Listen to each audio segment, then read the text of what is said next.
स्वागत है आपका एक और महत्वपूर्ण क्लास में। कैसे हैं? मुझे उम्मीद है कि आप स्वस्थ और मस्त होंगे और अपनी पढ़ाई को निरंतर जारी रखे होंगे। यदि आप अल्टीग्रेड, टीजीटी, पीजीटी, जीआईसी प्रवक्ता, जीडीसी, नेट, बीपीएससी इन परीक्षाओं की तैयारी कर रहे हैं तो यह क्लास आपके लिए बहुत महत्वपूर्ण है। यदि आप हमारे चैनल पर पहली बार हैं तो चैनल को सब्सक्राइब कर लें, और यदि आपने सब्सक्राइब किया है तो आप वीडियो को लाइक ज़रूर करें। तो चलिए शुरू करते हैं आज की एक महत्वपूर्ण क्लास।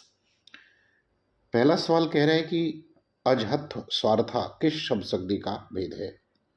अजहत स्वार्था किस शब्द शक्ति का भेद है? ए कर शाब्दी व्यंजना, बी आर्थी व्यंजना, सी लक्षणा और डी कर अभिधा। तो पहले वाले का उत्तर बताना है कि ये किसका भेद है। तो ये लक्षणा का भेद है। विकल्प सी उत्तर इसका जो है वो सही होगा। दूसरे सवाल पर आते करें कि साहित्य का इतिहास दर्शन का लेखक कौन है?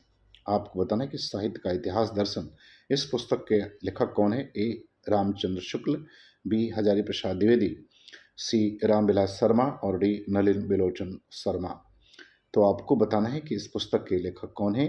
तो इसके लेखक नलिन बिलोचन शर्मा है। तो विकल्प डी उत्तर इसका सही होगा। तीसरे सवाल पर आते हैं करें कि ब्रज भाषा का आधुनिक कवि है। आपको ब्रज भाषा के आधुनिक कवि के बारे में बताना है। एक मैथिली शरणगुप्त, बी जगन्नाथ दास रत्नाकर, सी बालकृष्ण शर्मा नवीन और डी सुमित्रा नंदन पंत। तो ब्रज भाषा का आधुनिक कवि कौन है? तो जगन्नाथ दास रत्नाकर है। विकल्प बी उत्तर इसका सही होगा। अगले प्रश्न पर आते हैं। कह रहा है कि कामाध्यात्म की विवेचना किस काव्य में की गई है? चौथे प्रश्न का उत्तर देना है। कामाध्यात्म की विवेचना किस काव्य में की गई है? ए राम की शक्ति पूजा, बी कामायनी, सी उर्वशी और डी लोकायतन। तो कामाध्यात्म की विवेचना उर्वशी में देखने को मिलता है। विकल्प सी उत्तर इसका जो है वो सही होगा। उर्वशी जो है वो रामधारी सिंह दिनकर की एक महत्वपूर्ण रचना है। पांचवें सवाल पर आते हैं। कह रहे कि अरे यायावर रहेगा याद के लेखक कौन है? आपको ये बताना कि इस कृति के लेखक कौन है। ए राहुल सांकृत्यायन, बी मोहन राकेश, सी निर्मल वर्मा और डी कह रहा है अज्ञे। तो पांचवें सवाल का उत्तर देना है कि इसके लेखक कौन है। तो इसके लेखक अज्ञे हैं और अज्ञे के द्वारा लिखा गया ये एक यात्रा वृत्तांत है। अगले सवाल पर आते हैं। अगला सवाल कह रहा है कि भारत की विभाजन की त्रासदी का उपन्यास कौन है? इसके बारे में आपको बताना है। ए कह रहा है विपात्र, बी तमस, सी राग दरबारी और डी कह रहा है जिंदगी नामा। तो आपको बताना है कि भारत की विभाजन की त्रासदी का उपन्यास कौन है। तो वो उपन्यास तमस है। विकल्प बी उत्तर इसका सही हो जाएगा और इसके लेखक भीष्म साहनी हैं। सातवें प्रश्न पर आते हैं। कह रहे कि नाटक के लिए रंगमंच होना चाहिए, रंगमंच के लिए नाटक नहीं, किसका वक्तव्य है? ए भारतेंदु हरिश्चंद्र, बी जयशंकर प्रसाद, सी मोहन राकेश और डी नेमीचंद जैन। तो सातवें का उत्तर बताना है कि इसका सही उत्तर क्या होगा। तो इसका सही उत्तर विकल्प बी हो जाएगा, जयशंकर प्रसाद। आते हैं सवाल नंबर आठवें पर। आठवें में कह रहे हैं कि सानेट के लिए प्रसिद्ध है। आपको ये बताना कि सानेट के लिए कौन प्रसिद्ध है। ए नागार्जुन, बी धूमिल, सी त्रिलोचन और डी धर्मवीर भारती। तो आठवें प्रश्न का उत्तर देना है सानेट के लिए कौन प्रसिद्ध हैं। तो त्रिलोचन प्रसिद्ध हैं। विकल्प सी उत्तर जो है वो सही होगा आठवें का। नवें सवाल पर आते हैं। कह रहे हैं कि हरिगीत का किसका प्रिय छंद है? आपको ये बताना कि हरिगीत का किसका प्रिय छंद है। ए हरिऔध, बी निराला, सी मैथिली शरणगुप्त और डी कह रहे हैं जयशंकर प्रसाद। तो नवें का उत्तर बताना है, इसका सही उत्तर क्या होगा। तो इसका सही उत्तर विकल्प सी हो जाएगा, मैथिली शरणगुप्त। दसवें प्रश्न पर आते हैं। कह रहे हैं कि भाषा और समाज के लेखक कौन है? आपको बताना है कि भाषा और समाज इस पुस्तक के लेखक कौन है।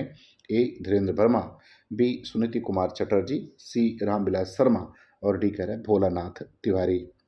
तो दसवें प्रश्न का उत्तर देना है, इसका सही उत्तर क्या होगा। तो इसका सही उत्तर विकल्प सी होगा, रामविलास शर्मा है। 11 नंबर प्रश्न पर आते करें कि भाव विलास के रचयिता कौन है? आपको ये बताना है कि भाव विलास किसकी कृति है। ए पद्माकर, बी देव, सी केशवदास और डी चिंतामणि। तो 11 नंबर प्रश्न का उत्तर बताना है। तो इसका उत्तर विकल्प बी हो जाएगा, ये देव की रचना है। 12 नंबर सवाल पर आते हैं। करें कि समय स्थान कार्य के संयोजन का नामकरण है। तो आपको बताना कि समय स्थान और कार्य इसके संयोजन का नामकरण क्या होता है। तो तीनों को मिलाने के बाद इसका नामकरण क्या होगा। एक है कि संयोजन त्रय, बी कह रहा है कि त्रय संकलन, सी कह रहा है कि संकलन त्रय और डी कह रहा है कि अनवितीय त्रय। तो आपको बताना कि इसका सही उत्तर क्या होगा। तो समय, स्थान और कार्य, इसका जो संयोजन होता है उसे हम संकलन त्रय कहते हैं। तो विकल्प सी उत्तर इसका सही होगा।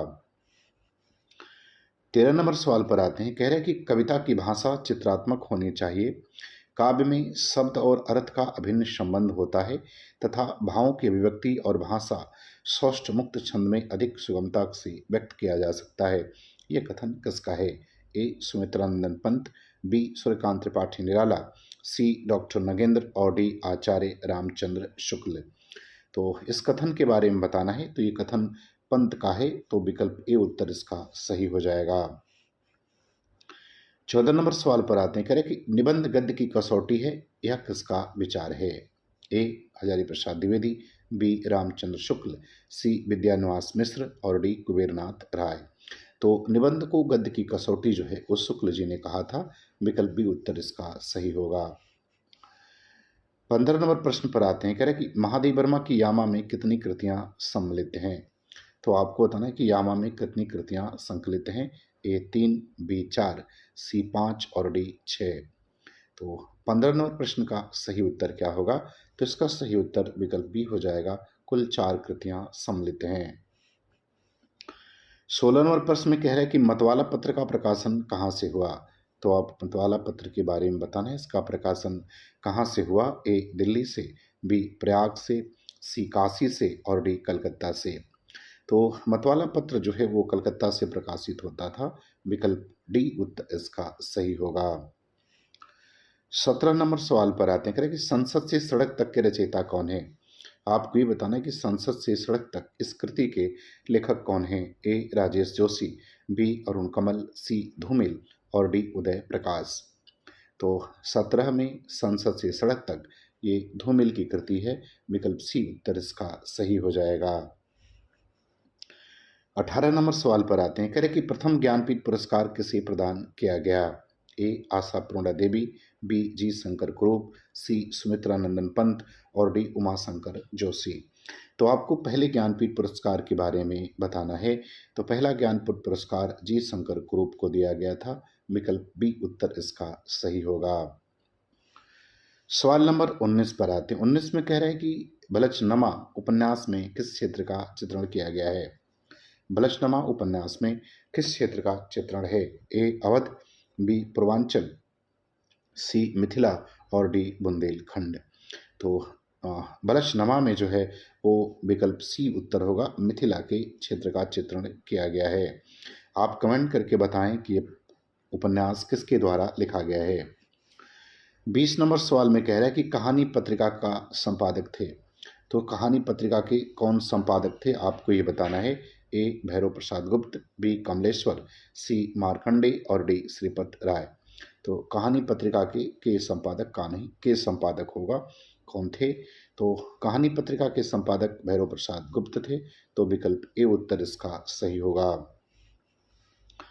21 नंबर सवाल में आते हैं। करें कि चुबते चौपदे किसकी रचना है? ए मैथिली शरणगुप्त, बी हरिऔध, सी श्रीधर पाठक और डी राम नरेश त्रिपाठी। तो प्रश्न नंबर 21 का उत्तर क्या होगा? तो इसका सही उत्तर विकल्प बी हरिऔध हो जाएगा। अब आते हैं सवाल नंबर 22। करें कि जुलूस उपन्यास के लेखक कौन हैं? आपको बताना है जुलूस उपन्यास किसका है। ए यशपाल, बी राही मासूम रजा, सी फणीश्वर नाथ रेणु और डी गोविंद मिश्र। तो 22 प्रश्न का उत्तर बताना है। 22वें प्रश्न का। तो जुलूस फणीश्वर नाथ रेणु का उपन्यास है। विकल्प सी उत्तर इसका सही होगा। 23 में आते हैं। करें कि मनुष्य ही साहित्य का लक्ष्य है, यह किसकी उक्ति है? ए महावीर प्रसाद द्विवेदी, बी रामविलास शर्मा, सी हजारी प्रसाद द्विवेदी और डी श्याम सुंदर दास। तो मनुष्य ही साहित्य का लक्ष्य है, ये हजारी प्रसाद द्विवेदी की उक्ति है। सवाल नंबर 24 कह रहा है कि प्रज्ञा नौन्मेष शालिनी प्रतिभा मताह, यह पंक्ति किस आचार्य की है? ए जगन्नाथ, बी दंडी, सी भट्टौत और डी वामन। तो अगर इस पंक्ति की बात की जाए तो ये पंक्ति भट्टौत की है। तो विकल्प सी उत्तर 24 का सही होगा। 25वें सवाल पर आते हैं। कह रहे कि फंतासी का प्रयोग किस कवि ने सर्वाधिक किया है? ए सुरेश्वर दयाल सक्सेना, बी निराला, सी मुक्तिबोध और डी अज्ञेय। तो यदि हम फंतासी की बात करें तो इसका सबसे अधिक प्रयोग हिंदी में मुक्तिबोध ने किया है, तो विकल्प सी उत्तर सही होगा। 26 नंबर सवाल पर आते करें कि प्रयोगवाद के प्रवर्तक हैं, तो आपको बताना है कि प्रयोगवाद के प्रवर्तक कौन हैं? ए मुक्तिबोध, बी निराला, सी अज्ञेय और डी दिनकर। तो प्रयोगवाद के प्रवर्तक के बारे में आपको बताना है, तो इसके प्रवर्तक अज्ञेय हैं, विकल्प सी उत्तर सही होगा। 27 नंबर प्रश्न में आते हैं। कह रहे कि पुनर्जागरण काल का संबंध है। ए कह रहा है भारतेंदु युग से, बी द्विवेदी युग से, सी छायावाद से और डी प्रगतिवाद से। तो यदि पुनर्जागरण काल की बात करें तो इसका संबंध भारतेंदु काल से है, विकल्प ए उत्तर इसका सही हो जाएगा। 28 नंबर प्रश्न पर आते हैं। कह रहे कि संविधान के किस अनुच्छेद में हिंदी को संघ की राजभाषा कहा गया है? पंक्ति में जो रिक्त स्थान है उस पर सही संख्या क्या है? तो आपको बताना कि कौन सा संख्या, वहाँ पर कौन सी संख्या भरी जाएगी। ए 343, बी 340, सी 345 और डी कह रहे 347। तो संविधान के 343 अनुच्छेद में हिंदी को राजभाषा कहा गया है, तो विकल्प ए उत्तर इसका सही हो जाएगा। सवाल नंबर 29 पर आते हैं। कह रहे कि संविधान की 8वीं अनुसूची में कौन सी भाषा नहीं है?